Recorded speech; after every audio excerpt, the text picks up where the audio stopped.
After an atrocious 0-3 start to the season, we finally have a win here in the Georgia Tech Dynasty, albeit it was over the worst roster in the game, the FCS East Astronauts. This game is going to be a whole different challenge as we go on the road into a packed house to face the number 10 ranked Louisville Cardinals. We might be struggling right now, but in college football, there's no time to throw a pity party for yourself. Every single game matters. And at the end of the day, there's still a lot of time to turn this season around. We need to improve in a lot of aspects if we want to even sniff an upset here. We did not look very good in our first road conference game against Syracuse, losing 38-7, and this Louisville team looks like an even tougher matchup. They are led by journeyman senior quarterback Tyler Schuff, who came over from Texas Tech in the portal by way of Oregon. The 6'5" pocket passer has created quite a nice career for himself up to this point. And he's got a plethora of weapons, headlined by South Alabama transfer receiver Colin Lacey. But the number 2 and 3 guys are pretty good as well. Ja'Cory Brooks and Chris Bell combined for 250-plus yards and 3 scores in last week's win over Jacksonville State, while Lacey could just sit back and let them do the work for him. The offensive line is led by senior guard Michael Gonzalez, but behind him, it's not the best unit. Jonathan Mendoza, the right tackle, gave up 5 sacks last week, and we will be sure to be attacking that side all day long. The defense, however, is what turns a solid team into the number 10 team in the nation. Ashton DeLotte is going to be someone we're going to have to worry about every play coming off the left edge. They also have a reliable linebacker here in TJ Quinn and a very impressive secondary led by cornerback Quincy Riley. Aiden Burr now ready to send it away as the white and gold plunge into the sea of red here at L&N Stadium. We're hoping to see more of the version of this team that we saw in the first half against FCS East, instead of what we saw against Syracuse. There's Donald Chaney getting the ball on first down for 3 yards. Pass out to the left, and that's the guy, Colin Lacey. Only 1 catch for 6 yards last week. He's already topped that with that play. Tyler Schuff keeps it on the read option. Up to midfield, gain of 5. Shotgun, handoff to Chaney. Has a lane and shrugs off Omar Daniels. Chaney comes off of a 2-score day versus Jacksonville State. We had a really hard time with LaQuint Allen. Run defense in general is not our strength. Chaney already up to 20 yards. On second down, Kyle Eford in on the stop, tackling the other running back, Maurice Turner. A 3rd and short, toss to the right, and Chaney is dumped. Sylvain Yanjuan with another tackle for loss, his 6th already this season. Setting up a long field goal, it is good. Brock Travelstead puts the Cardinals on the board. Now our first look at the Georgia Tech offense today. Haynes King will pass on first down, and that is a bread and butter play for us. Brett Seither turning upfield for a big gain, 23 yards. Against a weak box, Trey Cooley gets the handoff, and the unblocked defender forces a fumble and recovers it. That would be a nightmare start to this game. Tramel Logan with the play, but Calvin Johnson thinks he was down. He challenges the play, and he appears to be correct. Crisis averted as it's back to Georgia Tech ball. Jamal Haynes doesn't gain much, though, up the middle. A 3rd and long. King back to pass. He fires to Eric Singleton, and it's broken up. So we don't fumble it away, but we end up having to punt it. Back to Louisville as Maurice Turner gets the ball for a gain of 6. On second down here, Schuff to his running back on the right side, fighting for first down yardage at the 29. Schuff will fire a quick ball again. That is Chris Bell.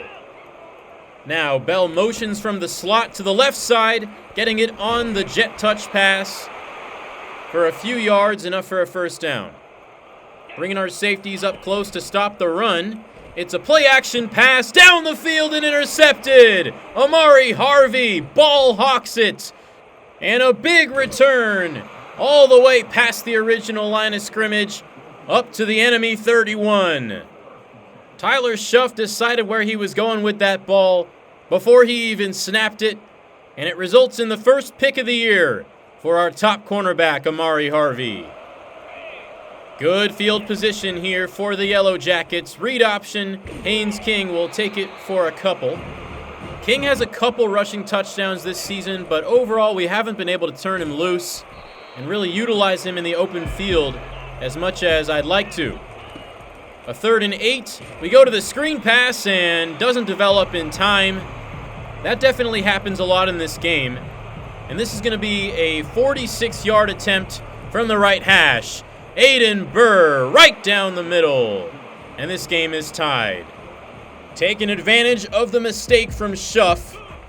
And Schuff will try to make up for the mistake here on this drive. Cheney stopped for no gain. LaMiles Brooks. As the first quarter is winding down here, 30 seconds left. Chris Bell with a catch in the flat, and he turns upfield, up to the 48-yard line.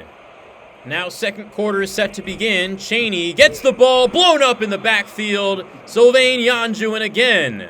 Not a great game plan to leave him unblocked like that, but there is some excellent blocking as Cheney springs it for 17 untouched before he gets to the first down. Maurice Turner gets it now, gaining 8. Brooks and E.J. Lightsey combining for the stop. Now a 3rd and short. Cheney cuts back, breaks a tackle, and he's up to the 19. And the Cardinals are in the red zone. They continue to run the ball, but Donald Cheney gains nothing on that carry. Already his 10th of the day. And another one for Cheney. A draw play sets up a 1st and goal. Our defense was not expecting that. Cheney gets it again. Lowers the shoulder on LaMiles Brooks, powering into the end zone. Donald Cheney is a dog. And we're going to have our hands full trying to stop him today. Cardinals take the lead 10-3. Can the Yellow Jackets answer? Trey Cooley with a solid carry. Good blocking from the O-line. That goes for 8. The toss right for Jamal Haynes. Not able to get there. We hustle to the line, and King hits Christian Leary on the RPO bubble. Out of bounds for the first down.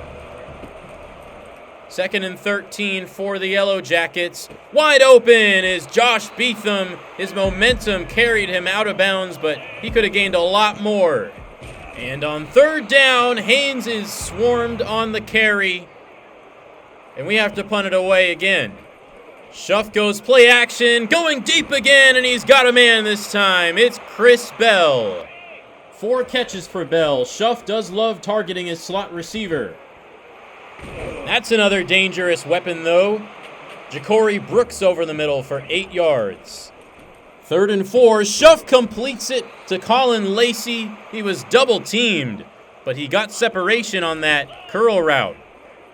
1st and 10. Corner route. Lacey dropped it. Trying to keep his feet in bounds. Forgot about catching the ball. 3rd and 10. Shove. Pressured and sacked for a big loss. Sylvain Yanjuan making a major impact in this game. And this field goal from 57 yards is good from Brock Travelstead. And with less than 2 minutes to go in the second, we're down by 2 scores, only with 3 points. Scyther is open on the right side for a 7-yard gain. 3rd down, open over the middle is Christian Leary extending the drive. Hustling to the line, clock under 45 seconds now. King had time, but he ran out of it. Pass blocking has certainly been an issue in this series so far. 3rd down, Singleton with separation. And a 1st down. Haynes King hits Christian Leary, getting to the edge and out of bounds, past the markers. 1st down at the 33.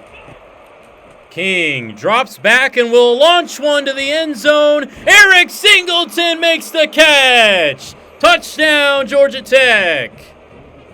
This guy keeps making plays. When it gets down to 2-minute drill time, he just turns on a second gear, channeling his inner Calvin Johnson. Just throw it up to him and chances are he will come down with it. He made that ridiculous catch in double coverage at the end of the first half against FCS East, and he makes another play there.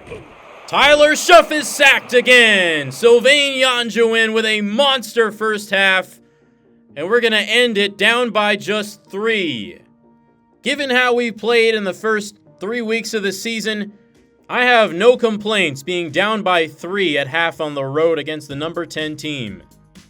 But it's time for our quick little halftime recruiting update. The best news of the week is that we have climbed all the way to the top of Isaac Prochet's board. And we currently have 3 5-star players putting us in first place. It remains to be seen whether we can land all 3 of them, but if we can even land 2, that would immediately be one of the top recruiting classes in the country and a huge help to this series. Unfortunately, though, things have not gone so well in the battle for Antonio Genis. We were not able to move up from 3rd place and overtake either South Carolina or Georgia, and that's because we actually picked the wrong pitch to sell him with. I jumped the gun and decided to soft sell even though I wasn't sure what it was, and it ends up being incorrect in 2 of the 3 motivations. I still don't entirely have it figured out, so we're going to go with the aspirational soft sell. But at this point, we need something major to go our way. So I'm actually going to try to sway Antonio Genis on our ideal pitch. It says there is a bonus for picking a sway pitch that lines up with at least one of the player's motivations. So I'm doing that here with Hometown Hero. He does value proximity to home, which we have at an A+. But mainly we're going to try to sway him on our A- program tradition. But 5-star safety Billy Russo has also entered his top 5 stage, and we're going to get his visit in as fast as we can. We have a lot of offensive players visiting this Week 6 game against Duke, and Russo is going to be the first defensive player on that list. And we also do not have his ideal pitch nailed down yet, so I'm sticking to the soft sell and sway strategy that I'm doing with Genis. And he's also getting the same pitches here as Genis. We didn't have a huge influence gain here on Darrell Hadnot this past week. We're able to hang on to 2nd place here though, but Miami has taken a pretty sizable lead. We're also able to schedule a visit here for Damian Rowland, the cornerback, but our visit list for the Duke game is already full, so we're going to have to pencil him in for the bye week the week prior. Obviously, it's not as exciting scheduling recruits for bye week visits, but I feel like with how recruiting works in this game, it's probably best to get those visits in as early as possible, no matter the opponent, because if you wait, that's just leaving time for other teams to overtake you. But we have uncovered the ideal pitch for Rowland, which is grassroots. Tight end Cliff Yates will also be visiting over the bye week with Rowland, and while we haven't gotten a single green check mark for him yet, the amount of X's we've uncovered narrows it down to just a couple pitches. We're going to soft sell him for the time being on time to get to work. All right, let's go back out to Louisville for the second half, where we will get the ball first. Jamal Haynes gets it on the stretch to the left, and it's Joe Fusel being called for yet another hold. It hasn't been a major problem yet this week, but if it starts to become one, that's not good for our chances. Eric Singleton Jr. makes his 3rd catch of the day there, setting up a 2nd and 7. And Haynes on the RPO is going to get there, making a man miss in the process. We give it to Trey Cooley, getting to the outside, and a big gain. The running game is working better than I expected right now. We're going to stick with what's working. Jamal Haynes eludes the linebacker, gains 8, up to the 40-yard line. The RPO, bubble screen, complete to Christian Leary, and he barely crosses the line as the cornerback was there to make the tackle. Haynes with a nasty cutback, and he's up to the 30. This is exactly what we've needed to see from the run game. 3rd and short, it's Scyther with the sliding catch. I've been waiting to say that line ever since I started this channel. Here's a trips formation to the left. King is going to be blitzed. He gets the throw off, and it's right in the bucket for Bright Scyther. And another touchdown gives the Yellow Jackets the lead. Excellent route by the big fella. And we are getting the competitive game that I wished for. This looks like an entirely different team than we saw against Syracuse. A lot of football left to play, though, and it's another catch over the middle for Chris Bell. We're already more than halfway through this third quarter. That opening drive of the half for us took a lot of time off the clock, but Donald Chaney continuing to bully our defense up to 77 yards now. Chaney again to the second level and moving the chains. Cardinals spreading it out at the 35-yard line. Schuff hits Chaney on the screen. That gains 5. LaMiles Brooks on the tackle. Schuff fakes the handoff to Turner. Throws it long, and it's caught. Ja'Cory Turner sets the Cardinals up at the 4. They show a pass look on 1st and goal. Schuff hits his tight end, Jamari Johnson. And just like that, our lead is gone. And Schuff has his first passing touchdown of the day. But the extra point is blocked, keeping it to a 2-point ball game. This is anyone's game right now, and the question remains, will we finally see a full 60 minutes of football from this team? Big gain for Eric Singleton, taking the screen pass up the sideline. Another screen pass, and Christian Leary cuts inside, and he is so dangerous on those plays. Another first down. Rutherford will get it on the jet sweep, only gaining a few, as that takes us to the end of 3. I'm impressed with how much fight we're showing in this one, given how bad we started the year. But now we need to finish the job. 3rd and 5 from the 43. King over the middle, and the pass is broken up. Intended for Leary, but it was the star cornerback Quincy Riley laying a hit to force a 4th down. And the offense is out there. And it appears we're just trying to draw the offsides. Haynes King with some hard counts, but it doesn't work, resulting in a false start. So David Shanahan will kick it away. It's going to land at the 5 and be downed at the 8. Excellent special teams. A long field for the Cardinals. A pass to the flat, broken up. LaMiles Brooks, blanket coverage. Schuff with a deep drop back, in trouble, barely got that pass away. Yanjuan continuing to make life hard for this Cardinals offense. Sets up a 3rd down, and the pass is on the money. Jamari Johnson with another big grab. They're going to go back to Donald Chaney, and he has more good blocking. Ahead for a first down at the 40. He's now got 104 rushing yards. A fake jet sweep and a handoff to Chaney. That gains 5. Maurice Turner in the backfield now, and Schuff's hard count draws Jordan Vandenberg offsides. 2nd and inches now, and Turner gets the first down. We've done a good job stopping the pass, but the run defense has been spotty. Chris Bell on the jet sweep, only gaining a few, and a 3rd and medium. Schuff in the shotgun. He will pass. Fires over the middle, and it's broken up. Amari Harvey has been shadowing Colin Lacey all night long. He ran the route for him there. As the offense gets the ball back, Jamal Haynes with speed to the left edge, and he gets a first down. We haven't utilized him heavily today. Only 35 rushing yards up to this point. Brett Scyther on the drag route. Gains about 6. Taking what the defense is giving us. A fake jet sweep and a handoff to Haynes, powering ahead to the 44. We'd like to score and not leave a whole lot of time on the clock. Running it with Haynes would be a good way to do that. That is a tight window throw into Christian Leary. We go back to the screen pass on 2nd and short. Leary gets to the edge, cuts upfield, out of bounds at the 32. Very efficient day so far for Haynes King. Much better than against Syracuse. Another carry for Haynes, and he's up to 50 yards. Again, it's Haynes. Huge hole. Pushing forward to the 10. I love motioning in the slot receiver like that to act as a lead blocker on the inside zone run. That worked to perfection there as Haynes King finally learning how to throw it away every once in a while. Second down. King finds Haynes open in the flat, gaining 5.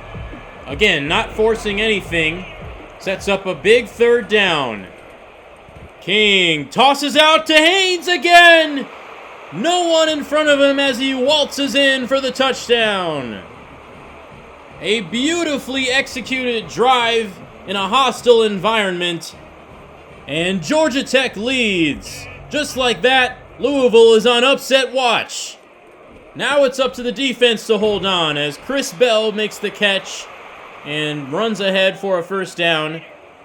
Now Schuff will drop back and hit Bell up the seam.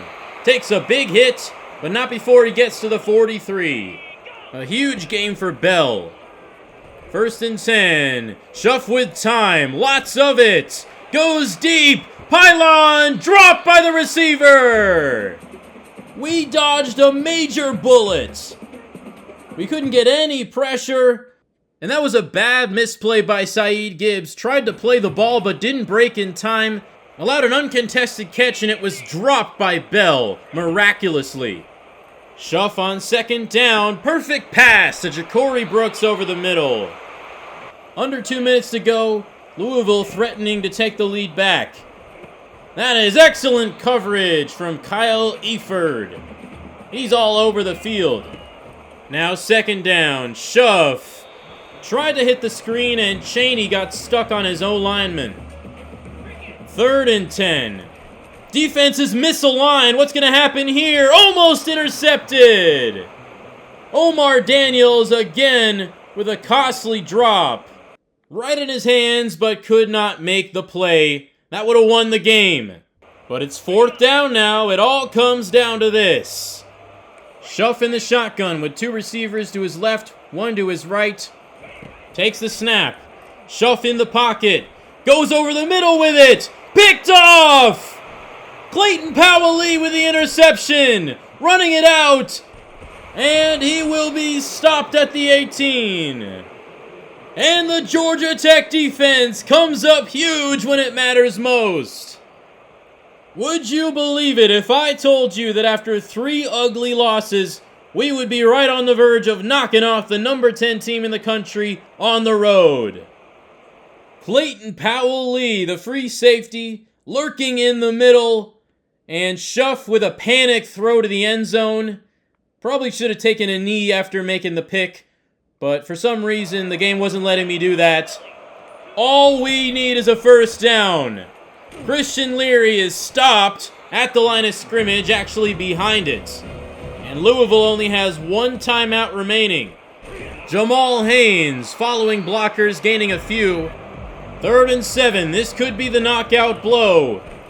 It is a screen pass. It is Jamal Haynes. He has space, makes a man miss, and it's a first down. And the game is over. Georgia Tech has pulled off the upset. Finally, we can enter that victory formation. And what a sweet victory it is. It almost feels like this season has new life. Maybe those first 3 games were a fluke, trying to adjust to a new coach in Calvin Johnson. And maybe this is the team that you should expect to watch going forward. This win was thanks to some fundamentally sound, mistake-free football, something that we have not yet seen from this team. And how impressive is it to do that in an environment like Louisville, a fan base who had a lot of high expectations for this team. They didn't make it easy for us, but Haynes King was unfazed. I was especially impressed with our pass defense, allowing only 233 passing yards to Tyler Schuff, picking him off twice in some crucial situations. Jamal Haynes had a pretty quiet day, but then he catches that game-winning touchdown, showing up when it matters most. Haynes King spread the ball around, his receivers made plays, and it felt like he had his highest completion percentage so far this season too. But what might be the most impressive thing, 0 sacks allowed by the offensive line. That was partially due to great pass protection and partially due to Haynes King getting the ball out quickly and also throwing it away when needed. Overall, our run defense was not the greatest, but we still had some awesome performances from individual players. Sylvain Yanjuan, 4 tackles for loss, 2 sacks, and a whole lot more pressures. And Clayton Powell-Lee, on top of making the game-sealing interception, also had 16 total tackles. Okay, time to look at some scores around the country. Florida State showing they're still a good team even after the loss to Boston College. They beat Cal here by 6. Cal is no slouch. They just came off of a win over Auburn, but not able to upset the Seminoles. Another big ACC matchup here, and NC State continues to prove they're the real deal, knocking off Clemson on the road by 20 points. That Wolfpack defense looks hungry, as they held Cade Klubnik to just 13 of 30 pass attempts. And the other major ACC matchup of Week 4, Stanford knocks off Syracuse in the Dome. They are going to enter the top 25 with this win. And in a tight one, Tennessee is able to hold on and beat Oklahoma, handing them their second loss of the year. 3 picks from Jackson Arnold ended up being what lost Oklahoma the game. In a Big Ten showdown here, Michigan gets the win over USC. And just like Oklahoma, it was turnovers that doomed them. They actually had 4 fumbles. And in what is definitely an instant classic, Vanderbilt makes a furious 22-point fourth quarter comeback to beat Missouri by 1. What a gutsy performance from quarterback Nate Johnson, throwing 422 yards, 4 tutties to beat a talented Tiger team. And the win is going to give us enough points to upgrade our skill tree again. And since we're currently swinging for the fences trying to get some 5-star defensive backs, we're going to upgrade this skill here. Recruiting actions give a bonus to DBs. Hopefully that'll help us land Evan Haslam, Billy Russo, and the other guys. Week 5 for us is a bye week, so we're just going to get this recruiting over with and move on to week 6. Not a whole lot of news this time around outside of the fact that we did drop to number 2 for Darrell Cooks. Auburn has leapfrogged us. With the big win over Louisville, we jumped to a C+ in championship contender. However, that is still not good enough for Jamal Haynes and Malik Rutherford. We are not currently meeting their deal breakers, and we're going to have to continue to beat good teams consistently in order to meet them. Sylvain Yanjuan is rewarded for a great defensive game with both the ACC and National Defensive Player of the Week honors. He has come back in a big way after tearing his ACL last year. He has just been a really good player for us, and so has Romello Height. Our defense may have some issues, but the pass rush is not one of them. But we do now have some more players that are ready to schedule a visit, including Austin Colon. The defensive end is going to visit our game against number 5 Notre Dame in Week 8. And he will be joined by defensive tackle Isaac Prochet. Those 2 potential teammates are going to give each other a complimentary visit bonus. Hopefully things continue to go well in those battles. I feel like it might be risky scheduling a top recruit to visit against a top opponent. It's hard to have full confidence that you're going to win those games and impress the recruits. But after that last win, I'm feeling bold. Anything's possible now. And we've also officially figured out the ideal pitch for Billy Russo. Hometown hero is correct. We guessed right the first time. He's going to be visiting next week's game against Duke, and now having that hard sell visit combo is going to give us a lot of influence. Unfortunately though, we still have not found the ideal pitch for Evan Haslam. We haven't gotten a single check mark yet, and I'm just not quite ready to risk potentially giving him the wrong pitch, so I'm sticking with send the house for now. I'm really hoping that by next week we'll be able to give him a pitch, and hopefully schedule a visit. We don't have a whole lot of leftover hours to scout new players, but I did find a fullback that I might be interested in. I did say I wanted to bring back the triple option, and having a fullback would certainly help with that. I also just like running from the I formation and having a lead blocker. I think Ben Rincon might be what I'm looking for. I don't have enough hours to pursue him just yet, but I have him on my board. So no Georgia Tech football this week, but we do have some exciting matchups. Georgia, Alabama, always exciting, and Carson Beck throws a dot to Oscar Delp in the end zone. Gives Georgia the lead late. They have the ball at the goal line again, and that is Trevor Etienne. Leaping in, Georgia strolls into a rainy Bryant-Denny Stadium and gets the big victory to preserve their number 1 ranking. And just like his brother, Trevor Etienne looks like a problem.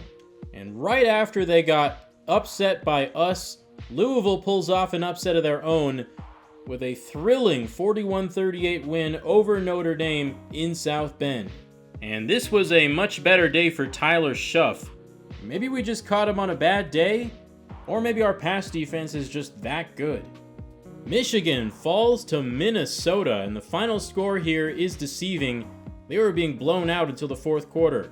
The Gophers win the Little Brown Jug as Michigan drops to number 22 in the country. What a game from Darius Taylor, running into the teeth of a formidable Michigan D-line for 166 yards. This game between Oklahoma State and Kansas State was less close than a lot of people expected.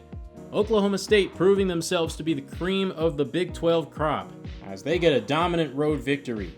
And their in-state neighbors, the Oklahoma Sooners, keep on alternating between bad losses and big wins. This one was of the big win variety, beating Auburn on the road. And Jackson Arnold turned in a much better performance here with 5 touchdowns. The Rutgers Scarlet Knights pull off a big upset here of number 13 Washington, running it up their throats for 234 yards in a 10-point win.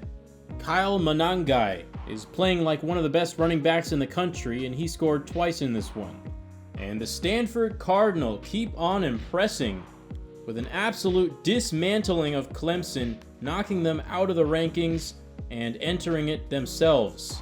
And Alec Iomanner, the Heisman candidate receiver, had 2 rushing touchdowns in this one. And as the bye week comes to a close, we get some bad recruiting news.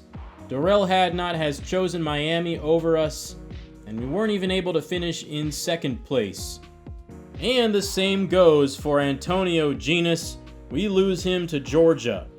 The 2 best offensive linemen we were targeting have chosen different schools, and we will be forced to regroup and find some new linemen to pursue.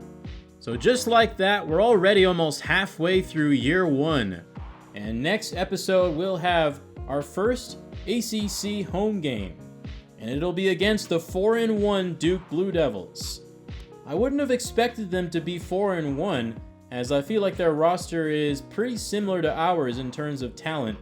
It feels like they've been overperforming while we've been underperforming. But hopefully with a big upset win under our belts, the tides will turn. Hope you guys are enjoying the series so far. It feels like order is restored now that we have our first real win over a real school. And I'm excited for what the rest of Season 1 has to come. Thank you for watching. If you like what you see, please like, subscribe, leave a comment with some feedback, or recommend me to a friend, whatever you feel comfortable doing. I'll see you all in the next one. Have a good rest of your day.